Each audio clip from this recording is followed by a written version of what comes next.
Pagué la boda de mi hermana, y cuando le pedí que cuidara a mi hijo un día, me dijo: no soy tu sirvienta. Desde que tengo memoria, mi vida ha girado alrededor de mi familia.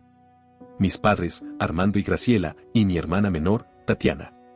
Crecí creyendo que así era como funcionaban las cosas, que cada familia tenía sus dinámicas, sus silencios, sus pequeñas injusticias que uno aprende a aceptar sin cuestionar demasiado. Yo no me veía como una víctima ni como alguien a quien le faltara algo. Al menos, no en ese entonces. Vivíamos en una ciudad mediana, de esas donde todos se conocen y las historias se repiten de generación en generación. No éramos una familia con dinero. Mi papá trabajaba largas jornadas en un supermercado y mi mamá ayudaba en una tienda de ropa mientras se encargaba de la casa. Nunca nos faltó lo básico, y yo siempre estuve agradecido por eso. Aprendí desde pequeño a valorar lo que tenía, aunque no fuera mucho. Conmigo, mis padres eran correctos, incluso cariñosos. Nunca me maltrataron ni me hicieron sentir rechazado. Pero con Tatiana era distinto. Ella siempre fue el centro de todo. Si había algo mejor, era para ella. Si había una decisión que tomar, su comodidad pesaba más. Yo lo notaba, claro, pero nunca lo reclamé. Me decía que no valía la pena generar conflictos, que mientras mis padres estuvieran bien, yo podía adaptarme. Tatiana creció sabiendo que todo giraba a su alrededor. Desde niños, tenía esa forma de mirarme por encima del hombro, como si yo fuera un estorbo más que un hermano. Cuando jugábamos, ella mandaba. Cuando yo lograba algo, ella encontraba la forma de desviar la atención hacia sí misma. Y mis padres, sin darse cuenta o tal vez sin querer verlo, siempre terminaban celebrando lo suyo con más entusiasmo. Yo aprendí a ocupar mi lugar en silencio. Me refugié en los estudios, en mis planes, en esa idea clara que tenía desde joven: quería ser médico. No por prestigio ni por dinero, sino porque sentía que era una forma de construir algo propio, algo que no dependiera de nadie. Estudié como pude, trabajé mientras lo hacía, pasé noches enteras sin dormir y, contra todo pronóstico, conseguí una beca. Ese fue el primer momento en el que sentí que algo cambiaba. Me convertí en cirujano, y con los años me hice un nombre en la ciudad. No fue fácil, nada me fue regalado, pero cada paso lo di con la certeza de que estaba avanzando. Empecé a ganar bien, a vivir con cierta estabilidad, a respirar sin el miedo constante a no llegar a fin de mes. Lo primero que hice cuando mi situación mejoró fue ayudar a mis padres. Les enviaba dinero todos los meses, sin falta. Quería que vivieran más tranquilos, que no se preocuparan por deudas ni por gastos básicos. Ellos lo aceptaban con gratitud, o al menos eso decían. Yo no pedía nada a cambio. Nunca lo hice. Con el tiempo, empecé a notar algo que me incomodaba. Tatiana, que jamás había tenido un trabajo estable, empezó a aparecer con ropa cara, accesorios nuevos, un estilo de vida que no cuadraba con la realidad de mis padres. No hacía falta ser muy listo para entender de dónde salía ese dinero. Parte de lo que yo les daba a ellos terminaba en sus manos. Nunca me agradeció. Nunca me preguntó cómo estaba. Al contrario, cada vez que nos veíamos, encontraba la forma de hacerme sentir menos. Comentarios disfrazados de bromas, miradas de desprecio, frases que dejaban claro que, para ella, yo seguía siendo alguien inferior. Yo lo tragaba todo. Por mis padres. Por evitar problemas. Por costumbre. Me decía que no importaba, que yo estaba bien, que tenía mi vida hecha. Pero por dentro, algo empezaba a doler. No era envidia, era cansancio. La sensación de dar siempre y no recibir ni el mínimo respeto a cambio. Aún así, seguí. Seguí ayudando, seguí visitándolos, seguí siendo el hijo que no reclamaba. Pensé que así era como se sostenía una familia. Hasta que Tatiana llegó un día con la noticia que lo cambiaría todo. Tatiana llegó a la casa de mis padres como siempre lo hacía, sin tocar la puerta, hablando fuerte, reclamando atención desde el primer segundo. Yo estaba sentado en la sala, cansado después de una jornada larga en el hospital, cuando soltó la frase con una sonrisa exagerada, de esas que ya conocía demasiado bien. Me voy a casar. Mis padres reaccionaron como si acabaran de anunciarles el milagro más grande de sus vidas. Mi mamá se levantó de inmediato para abrazarla, mi papá la felicitó con orgullo, repitiendo que era una noticia maravillosa.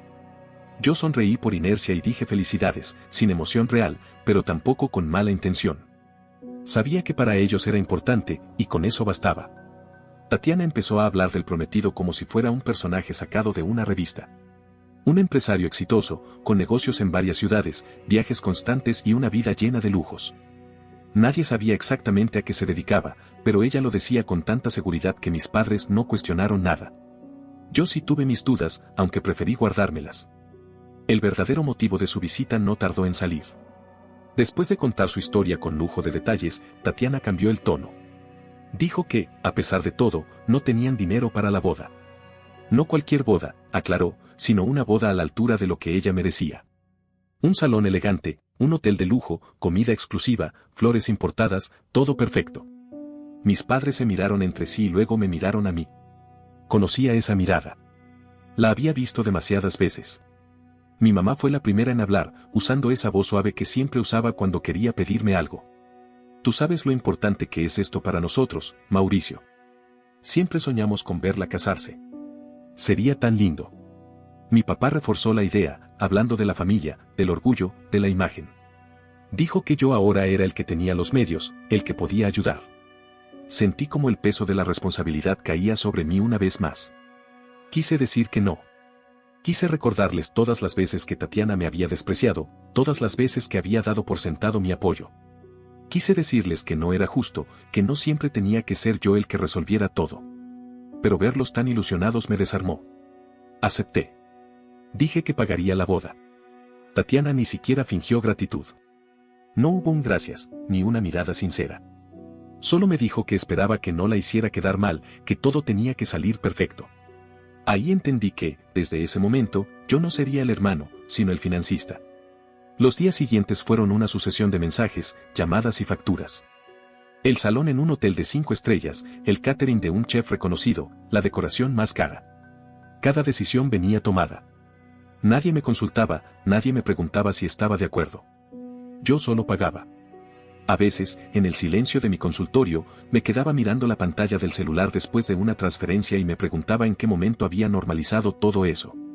¿Por qué seguía sacrificándome por alguien que no me respetaba? Pero luego pensaba en mis padres, en lo felices que estaban, y seguía. Me decía que después de la boda todo cambiaría.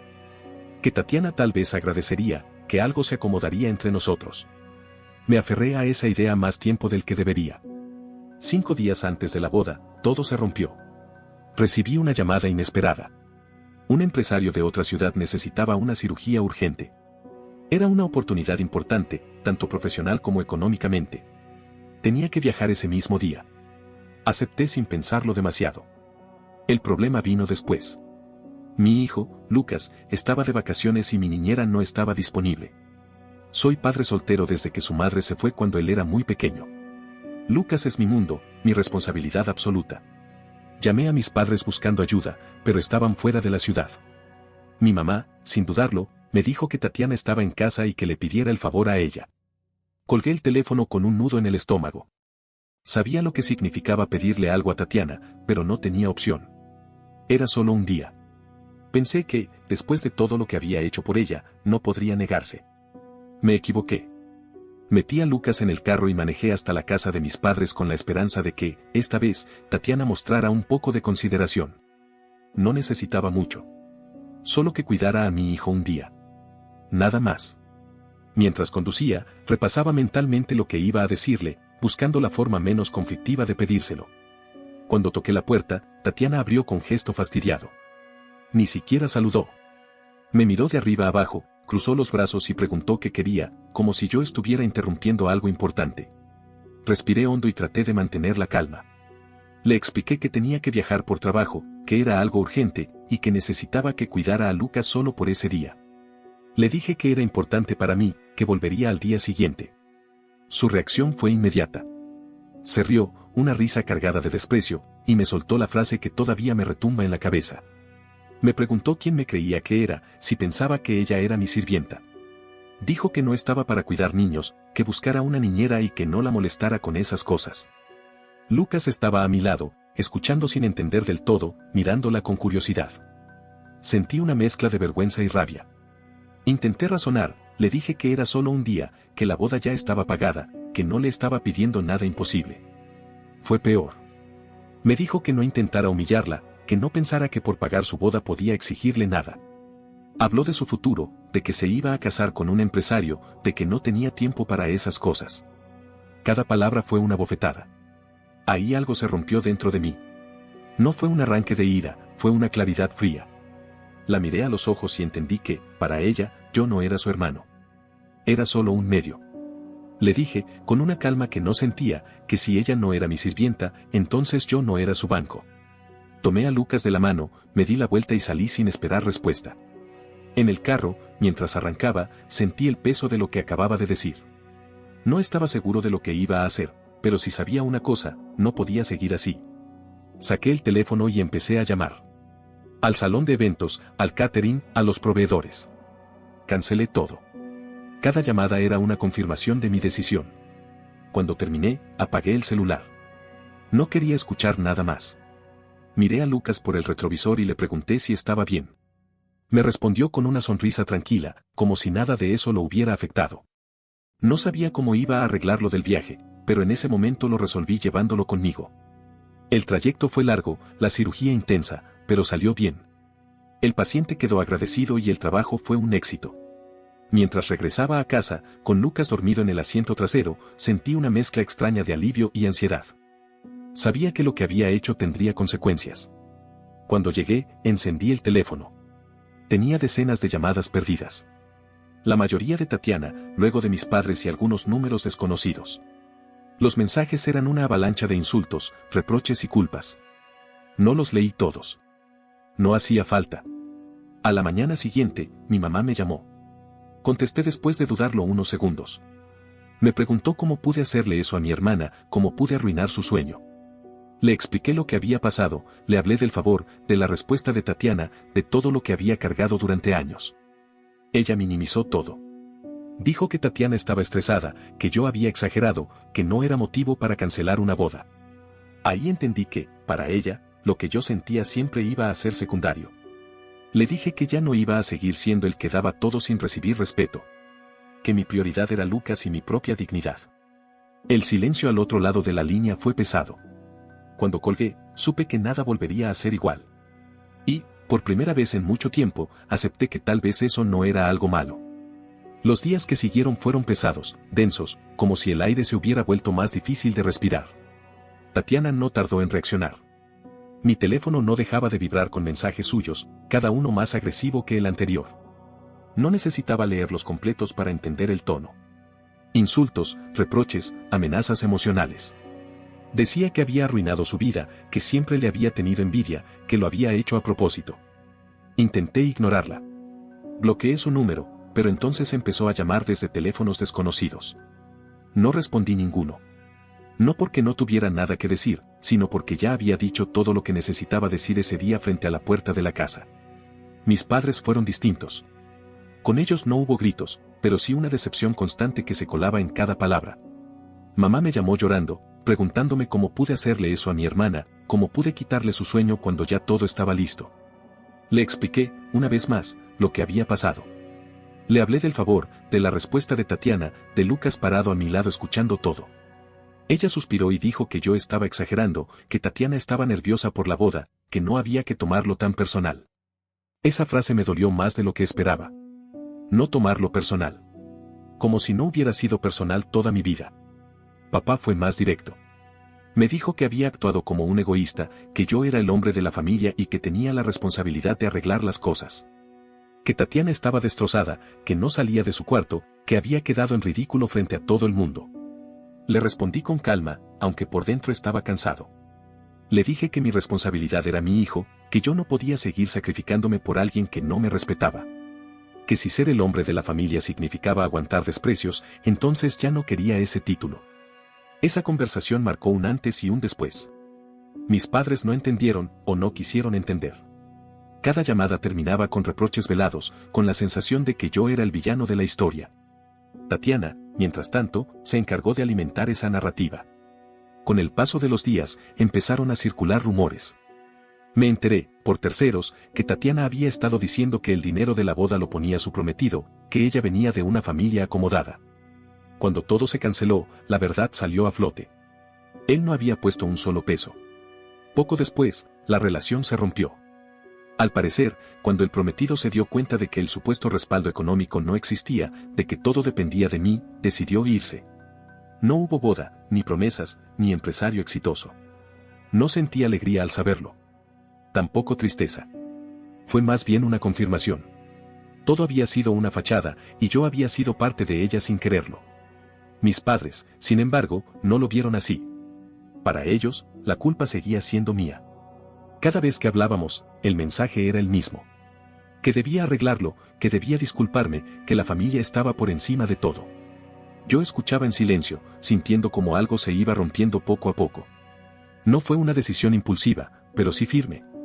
Les dije que, si seguían poniéndola a ella por encima de mí, tendría que tomar distancia. No como castigo, sino como una forma de cuidarme. Esa conversación fue una de las más difíciles de mi vida. Colgué el teléfono con un nudo en la garganta, consciente de que había cruzado un punto sin retorno. Pero también con la certeza de que, por primera vez, me estaba eligiendo a mí. Después de esa conversación, el silencio se volvió una presencia constante. Ya no había llamadas diarias ni mensajes insistentes. Tatiana desapareció de mi vida por completo, y aunque mis padres seguían intentando contactarme, las charlas eran breves, tensas, llenas de palabras medidas y silencios incómodos. Nada volvió a ser como antes. Me dolía, claro que me dolía. No voy a fingir que fue fácil cortar de esa manera. Era mi familia. Las personas con las que había crecido, a las que había querido proteger durante años. Pero también empecé a entender algo que nunca me había permitido pensar con claridad: amar no significa aguantarlo todo. Me enfoqué en mi rutina. En mi trabajo, en mis pacientes, en las decisiones que tomaba cada día dentro del quirófano. Pero, sobre todo, me enfoqué en Lucas. En sus preguntas simples, en sus risas, en la forma en que me esperaba cada noche para cenar juntos. Él no sabía nada de conflictos familiares ni de bodas canceladas. Solo sabía que su papá estaba ahí, y eso era suficiente. Con el paso de las semanas, fui reconstruyendo una calma que no sabía que necesitaba. Dejé de sentir culpa cada vez que decía no. Dejé de justificarme. Ya no estaba cargando con problemas que no me correspondían. De vez en cuando, me llegaban noticias indirectas de Tatiana. Que seguía culpándome de todo, que decía que yo le había arruinado la vida. Yo no respondía. No por rencor, sino porque ya no tenía nada que demostrarle. Su versión de la historia no era mi responsabilidad. Con mis padres, la relación quedó en un punto frágil. Seguíamos hablando, pero algo se había quebrado. Intenté explicarles, una última vez, que no se trataba del dinero ni de la boda, sino del respeto. No sé si lo entendieron. Tal vez nunca lo hagan. Lo que sí entendí yo fue que no podía seguir siendo el respaldo silencioso de alguien que me despreciaba. Que no podía enseñar a mi hijo que el amor se basa en aguantar humillaciones.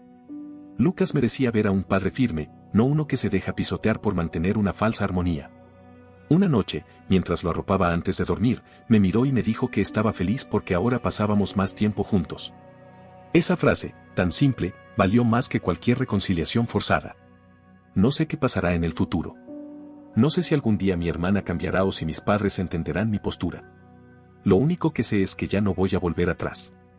Durante años fui el que resolvía, el que pagaba, el que callaba. Hoy no. Hoy soy alguien que aprendió a poner límites, aunque duelan. No volví a ser el banco de nadie.